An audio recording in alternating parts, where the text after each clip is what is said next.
Hey, Edward Pevos for MLive, and I am here at Motor City Comic Con Fall Edition. It is still fall, I know it feels like winter here in Michigan, but I'm with Chris Parnell. Listen, Howdy. Saturday Night Live. Listen, it's not just Saturday Night Live. Listen, you're one of my favorites because you have done some roles that have stuck with me my whole life that I just crack up every time I think about, like 30 Rock. Okay, the doctor in 30 Rock, the worst doctor on earth. But like so many one-liners on that. Like do you know more in real life than that doctor knew on the show? I think so. I hope so. Dear God, I hope so, Edward. Jesus, I'd be in pretty rough shape if I didn't know more than Dr. Spaceman. You know.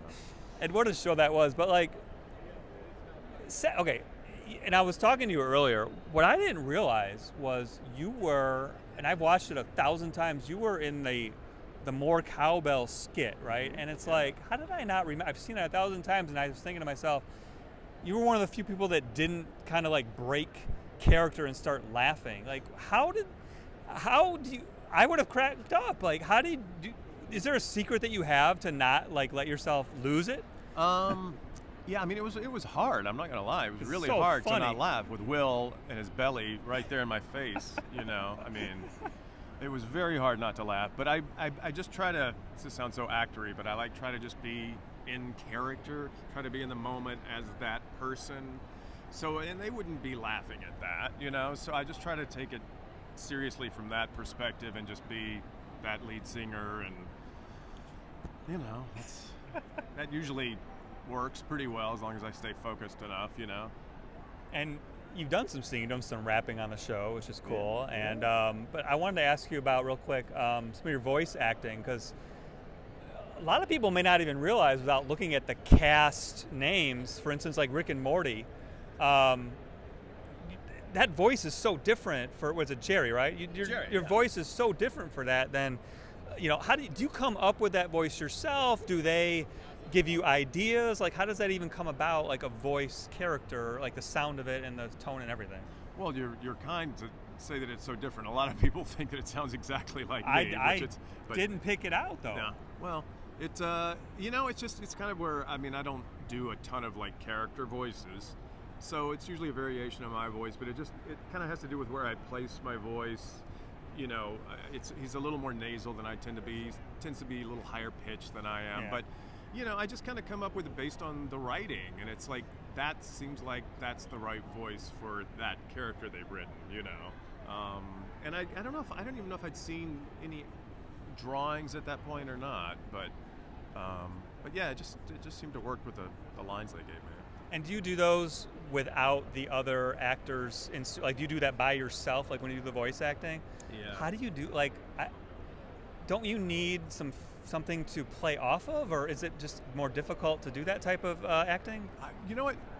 If I had to do one or the other, I'd do on-camera stuff with other people, but for voiceover, for me, I find it easier to not do it with other people because my instinct is to want to make eye contact with my fellow actor, but you don't memorize your lines when you're doing voiceover.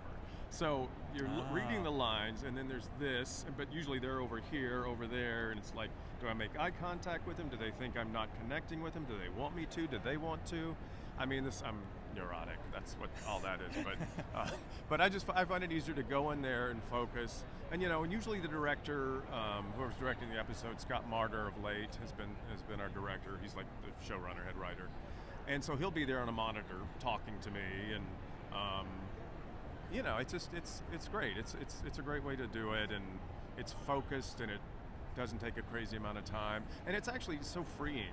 You know, I don't have to worry about anybody else. You know, I don't have to worry about taking anybody else's time. I'm just, you know, and you can try the line different ways. You know, it's one of the many great things about doing voiceover.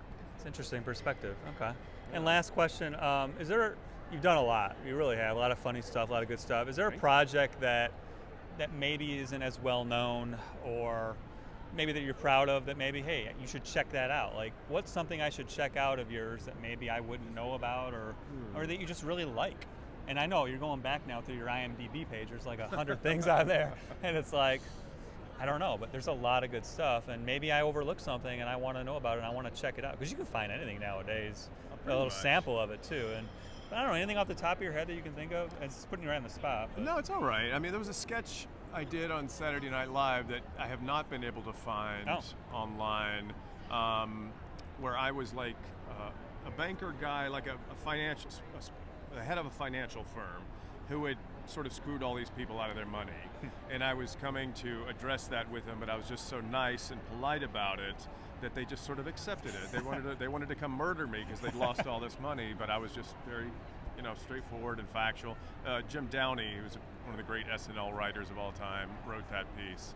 And then, it's the movies that I've done that I'm proud of, most people know, like Walk Hard, Hot Rod, obviously Anchorman. I was gonna say.